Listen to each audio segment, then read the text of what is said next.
બોલો નરેશ્વરી માત કી જય. એટલે આપણા વિસ્તારમાં આવડું મોટું કામ થયું હોય તો રાજ્યના મુખ્યમંત્રી શ્રી ભૂપેન્દ્રભાઈ પટેલ અને ખાસ કરીને વાહન વ્યવહાર અને ગૃહમંત્રી હર્ષભાઈ સંઘવીએ ઇનિશિયેટિવ લઈને કદાચ ઇતિહાસમાં પહેલી વાર આટલી બધી બસો આપી છે. તો આ મીડિયા વાળા મિત્રો એમના કેમેરા માંડે તમારા સામે અને એમને ખબર પડે કે તમે કેટલા રાજી થયા છો. એવા બે હાથ ઊંચા કરીને તાલીઓ પાડો એમના આમાં, એટલે ખબર પડે એમ બધા જુઓ બધા ચાલુ રાખો એમના ઘડીક, એટલે ખબર પડે બધાને કે આ બનાસકાંઠામાં આવ્યું છે ને એની કદર છે બનાસકાંઠા. વાહ, ખૂબ ખૂબ આભાર બધાનો.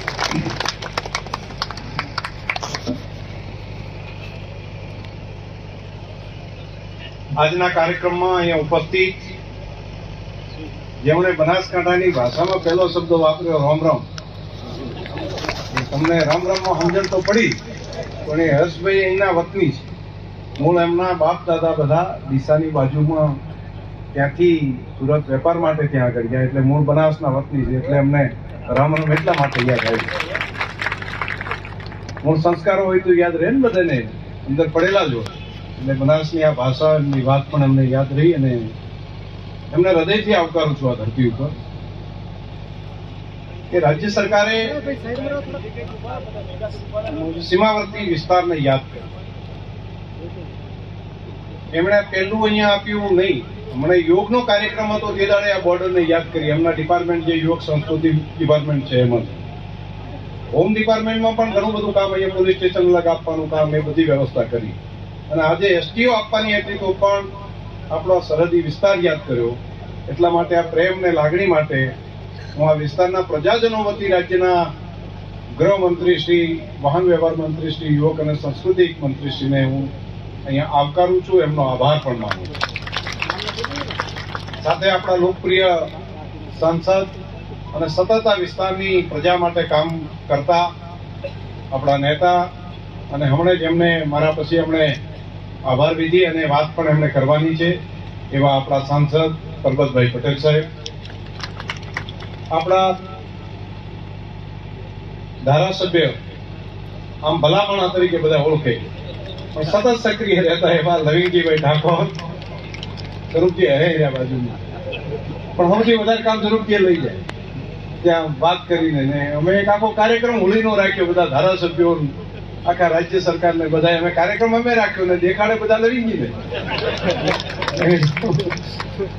એવા એસટી ની અંદર બેસીને અત્યાર સુધીમાં પ્રવાસ કરે છે, પોતે પોતાની ગાડી હજુ નથી રાખી અને એસટી એટલે સલામત સવારી એસટી અમારી. એવા કરશનભાઈ એ કડીના ધારાસભ્ય છે અને એસટી સાથેનો એવો નાતો એમનો કે કોઈ પણ જગ્યાએ જવું હોય તો કરશનભાઈ ટિફિન લઈને અમારે નીકળે ધારાસભ્ય તરીકે અને માત્ર એસટી ની અંદર જ હોય. એટલે આપણે રાજનીતિની અંદર પણ એક શીખવા જેવી બાબત આ કહેવાય. તો એવા માન્ય શ્રી કરશનભાઈ પણ આવ્યા છે અહીંયા, માન્ય સ્વરૂપજીભાઈ, ઉમંગસિંહજી, ધનજીભાઈ, અહીંયા આપણા કલેક્ટર શ્રી, આપણા ડીઆઈજી બીએસએફના અગ્રવાલજી, સાથે બધા ડીડીઓ શ્રી, આપણા સીઓ તરીકે, પછી આપણા એસપી શ્રી કનુભાઈ, બધા સ્ટેજ ઉપર અહીંયા ઉપસ્થિત આગેવાનો છે. એટલા જ અહીંયા બેઠા છે. અહીંયા બેહાડીએ કઈ એવા છે, સ્ટેજ નાનું પડ્યું છે પણ બધાના હૃદયમાં તમારું સ્થાન છે. એટલે એવા સૌ આગેવાનો, કાર્યકર્તાઓ, પત્રકાર મિત્રો, માતાઓ, બહેનો, હર્ષભાઈ મને એસટી નું તમે આ 100 જેટલી બસો લઈને અહીંયા સરહદી વિસ્તારથી આજે શરૂઆત કરી રહ્યા છો. આવું દ્રશ્ય મેં મારા જીવનમાં ક્યારેય નથી. કોઈ મોટા રાજ્યો પણ એક સાથે આવડો મોટો કાર્યક્રમ કરીને આવી નવી નક્કોર બસો સાથે આટલી બસો આમ ઊભી હોય ને આમ દ્રશ્ય જોવા છે ને ત્યારે આપણે લાવવાનો ફોટો પાડજો, એટલે કાલે અમે બધા સોશિયલ મીડિયામાં એમાં મૂકીએ એટલે કોઈ વ્યવસ્થા કરી રાખે. એમાં ચારે બાજુ અફાટ રણ, સરહદી વિસ્તાર અને સીમા ઉપર તમે બસો લાવવા માટેનો આ વિસ્તાર પસંદ કર્યો. એ માટે અમારું ટુરિઝમ તો અહીંયા વધશે. આ સરહદી વિસ્તાર નડાબેટ આવવા માટે, નળેશ્વરી આવવા માટે આ કાર્યક્રમની જેટલાને જાણકારી થશે ત્યારે ખબર પડશે કે આવડો દેશનો મોટો કાર્યક્રમ. માન્ય મંત્રીશ્રીએ હિન્દીમાં વાત કરી હતી તો એ આખો દેશ સાંભળતો હશે. એમને લાગશે કે આખો દેશ, ખાલી ગુજરાત નહીં આખો દેશ સાંભળતો હોય. અને આખો દેશ સાંભળે ત્યારે ખબર પડે કે આવું પણ એક સ્થાન છે નડાબેટ કરીને.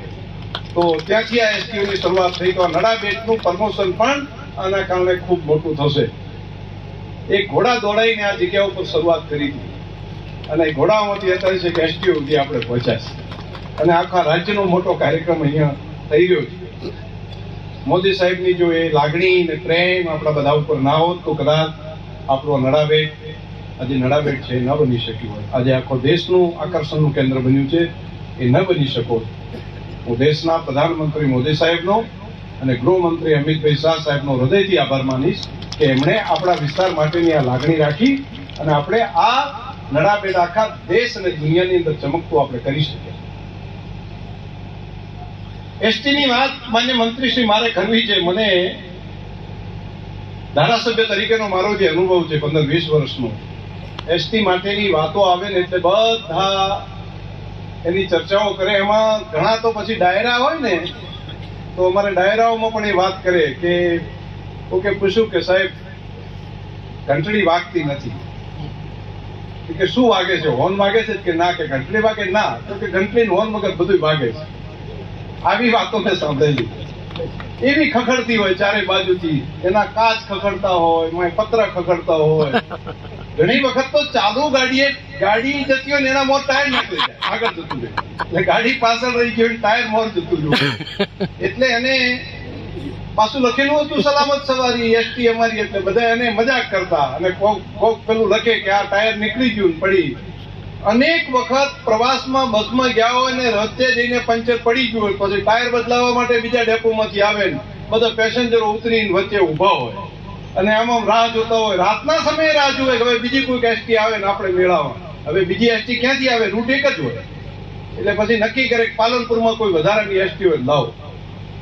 મને એ અનુભવ છે કે બીજી એસટી લઈને નીકળ્યા હોય ને એમાં પછી એમ કે એનું ડીઝલ ફૂટી ગયું, એ વચ્ચે પડી રહી ના બકા ખાતા હોય શિયાળાની ટાઢમાં બધા પેસેન્જરો. આ દિવસો પણ આપણે જોયેલા.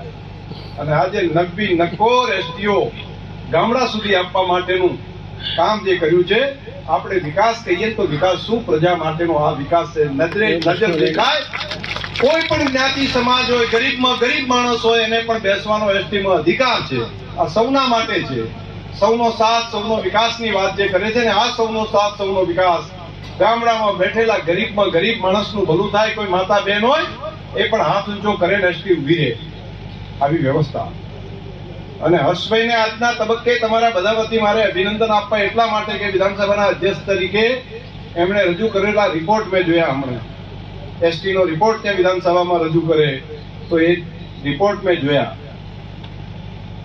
વર્ષોથી આ ખાતું નુકસાન કરતું.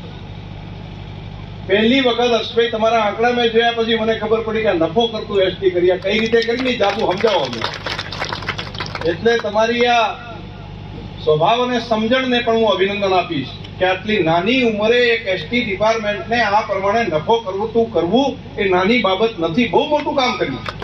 એટલે રાજ્યના મંત્રીશ્રી અને મુખ્યમંત્રીશ્રી બંનેને હું હૃદયથી આજે આ સરહદી વિસ્તાર ઉપરથી અભિનંદન આપીશ કે સુવિધા તો વધારી, એસટીના ડ્રાઈવર કંડક્ટરના પગારે વધાર્યા, એની સ્વચ્છતા પણ વધારી, બસ સ્ટેન્ડો હતા એ પણ જાણે એરપોર્ટ હોય એ ટાઈપના અનેક બસ સ્ટેન્ડો તમે નવા ઉભા કર્યા. નવી બસો આપીને તોય નફો કરતું કઈ રીતે કર્યું? આ તો બાકીના રાજ્યોએ પણ બધાએ સમજવા જેવી બાબત છે મને લાગે છે. તો એક વખત ખાસ કરીને યુવાનોએ ખાસ કરીને જે છે એમણે આ સ્ટડી કરવા જેવો કેસ છે કે ગુજરાતમાં એસટી નિગમ જે ખોટ કરતું હતું એને કઈ રીતે એમણે નફો કરતું કર્યું, એમાંથી ખોટમાંથી બહાર લાવ્યા કઈ રીતે અને સુવિધા કઈ રીતે વધારી. આ એક અદ્ભુત ઘટના છે. અને આપણે ત્યાં 100-200 નો કાર્યક્રમ કર્યો એ નહીં, એના સિવાય બાકી દક્ષિણ ગુજરાતની અંદર, બાકી મધ્ય ગુજરાતમાં, સૌરાષ્ટ્રમાં આ રીતે બસો આપવાનું પણ કામ ચાલુ છે સાથે સાથે. આ એક બહુ મોટી ઘટના છે. તો એસટી તો એકદમ બદલાઈ રહી છે, ચારે બાજુથી બદલાઈ રહી એવું મને લાગે છે. અને હવે તો અહીંથી સરકારી વોલ્વો બસની અંદર જઈએ ને તો બધા એમ કે છે કે સરકારની વોલ્વો બસમાં જવું છે. અમે પણ હમણાં પ્રવાસ કર્યો તો વોલ્વો બસ આખી કરી છે, તો આરામથી ત્યાં આગળ જઈ શકાય, સુતા જઈ શકાય એ રીતની બસો અહીંથી ચાલુ કરી છે. તો મારી એક લાગણી એવી પણ છે કે અમને હવે તમે અહીંયા બસો આટલી આપો છો ને એક સુરતની કરી આલો. અમારે સુરત ઘણા બધા રહે, અહીંયાથી રામજીભાઈને અમારે કહેતા હોય છે બધા, ત્યાંથી આવતા જતા બધાને જુઓ તો એક આ સરસ મજાની લક્ઝરી બસ જેવું થઈ જાય તો અમારે એ પણ કરવું છે. અમારે આ દ્વારકા ઘણા જાય ચાલતા, તો દ્વારકા બાજુ જવું હોય બીજે ત્રીજે, અને તાલુકાને જોડીને નડાબેટ હંગાથેની બસો થોડી જોઈન્ટ કરવી છે કે અહીંયા બધા ધામેરાથી આવીએ કે પાલનપુરથી આવીએ કે ચારે બાજુથી આવે તો અમારે સરળતા રહે ને પેસેન્જરોને બહારથી ટુરિસ્ટો આવે એને સારું રહેશે. અમારા સરહદી વિસ્તારમાં થરાદ થઈને હમણાં આટો મારે, દિયોદર થઈને આવે, હમણાં રાધનપુર થઈને આવે, તો આવતા જતા હગાવાલા હોય એવી વ્યવસ્થાઓ થાય. તો બાકી પણ રજૂઆત માટેની કેટલીક બસો વધારાની છે એ પણ તમારા બધા વતી અહીંથી આ વિસ્તારમાંથી પણ આજે મોહાળ વિવાન મહાપિરહણે હોય એવો સંજોગ છે, એટલે આટલો પ્રેમ ને લાગણી જયારે મંત્રીશ્રી આપણા વિસ્તાર માટે રાખી છે તો પછી આપણે આપણા વિસ્તારમાંથી આ કામ કરવામાં કઈ બાકી ન રાખીએ. પરંતુ આપે ને એનું થાય. બાકી તો આખી એક એસટી ચાલુ કરવા માટે ધારાસભ્યનું 5 વર્ષના ટર્મ જતા રહેતા. એમણે એને આખી ચૂંટણીમાં એમ કે તમારા ગામનો રૂટ મેં ચાલુ કરાયો તો એસટી નથી આવતી, નહીં મેં કરાવી હતી. ભગવાનભાઈ ધનજીભાઈ ખબર હશે, એ એક લૂંટ માટે કરીને આખી વિધાનસભાની ચૂંટણી લડ્યા હોય. તો આવા દિવસો આપણે જોયા છે ને. એની કાંઈ હો બચો અહીંયા આગળ એક સાથે આપણા વિસ્તારની અંદર અહીંયા આવતી હોય, આપણા જિલ્લામાં આવતી હોય, આ એક રાજીપો થાય એવો કાર્યક્રમ છે. પણ આ બધું થાય છે ક્યારે ખબર છે? કુવામાં હોય ને તો અવાડામાં પોકે. દિલ્હીમાં બેઠેલા મોદી સાહેબ બધાની માટે લાગણી રાખે છે ને, ત્યાં જે આર્થિક તાકાત જે બની છે કે 11મા નંબરથી 5મા નંબરનું અર્થતંત્ર હિન્દુસ્તાનનું માત્ર 10 વર્ષમાં દેશના પ્રધાનમંત્રીશ્રીની આગેવાનીમાં હિન્દુસ્તાનનું બન્યું. પ્રજા એની સંસાધનો એના પરંતુ જ્યાં કાણા પડ્યા હતા ને કાણા બધા ભૂર્યા. પહેલા દિવસે કહેતા હતા ને કે આ કહે છે પણ આવું શેનું થાય, પરંતુ એ બંધ થયું. જે કરપ્શનના પૈસા વચ્ચે જતા રહેતા હતા એ બધા બંધ કર્યા. એને કારણે કરીને 11મા નંબરથી કરીને 5મા નંબરનું અર્થતંત્ર હિન્દુસ્તાન બન્યું. અને મોદી સાહેબ કહે છે કે આગામી સમયની અંદર 1 થી 3 જે આર્થિક મહાસત્તાઓ છે એમાં હિન્દુસ્તાનનો નંબર આપણે લાવવો છે. જેમ અમેરિકાનો નંબર હોય એ રીતે હિન્દુસ્તાનનો નંબર આપણો લાવવા માટેના સપના જોવાનું કામ ભારતે કર્યું છે. અને આમ દેખાય છે, એમ અસરે દેખાય છે. ઇઝરાયલ અને ત્યાં આગળ ઝઘડો ચાલતો હોય અને ત્યાં આગળ દુનિયા બધા કહે કે કોઈક જઈને મોદી સાહેબને કહો કે આ ઝઘડામાં વચ્ચે પડે કંઈક સમાધાન કરાવે. આપણા ગામનો નહીં, આપણા દેશનો નહીં, ઇઝરાયલનો ઝઘડો ચાલતો હોય ત્યાં દુનિયાના મોટા મોટા દેશો એમ કે હિન્દુસ્તાનના વડાપ્રધાનને કહો કંઈક રસ્તો કાઢે. આ બદલાવ દેખાય છે આપણને. આવું કોઈ દાડો આપણે ત્યાં નતું.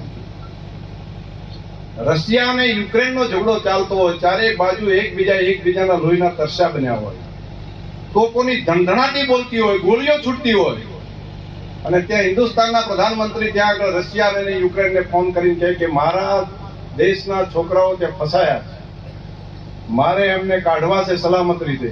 કોઈની ગોળી ત્યાં આગળ અડે નહીં, એની જવાબદારી તમારી. 48 કલાક માટે તમારી લડાઈ બંધ કરો.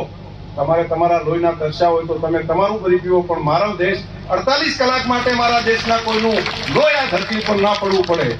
અને સાહેબ, દુનિયાના ઇતિહાસમાં પહેલી વખત આ ઘટના થઈ કે 2 દેશો લડાઈ આવડી મોટી ચાલતી હોય અને લડાઈ 48 કલાક માટે બંધ થઈ જાય. હાથમાં તિરંગો લઈને નીકળે એટલે સલામતી સાથે કોઈ એના સામે આંગળી ન કરે. આ હિન્દુસ્તાન બદલાયેલું હિન્દુસ્તાન છે. અને માત્ર હિન્દુસ્તાનના વિદ્યાર્થીઓ નહીં, પાકિસ્તાન વાળાને નીકળવું હોય તો એ પછી તિરંગો લઈને નીકળે. ગમે યાદ છે, તિરંગો લઈને નીકળે છે, એને કોઈ ના આડે. આવું તો કોઈ દિવસ આપણે જોયું નતું, વિચાર્યું નતું. આ થઈ શક્યું. આ દેશમાં આવું એક નેતૃત્વ આપણને મળ્યું ને, મરદ નેતૃત્વ મળ્યું એટલા માટે થઈ શક્યું.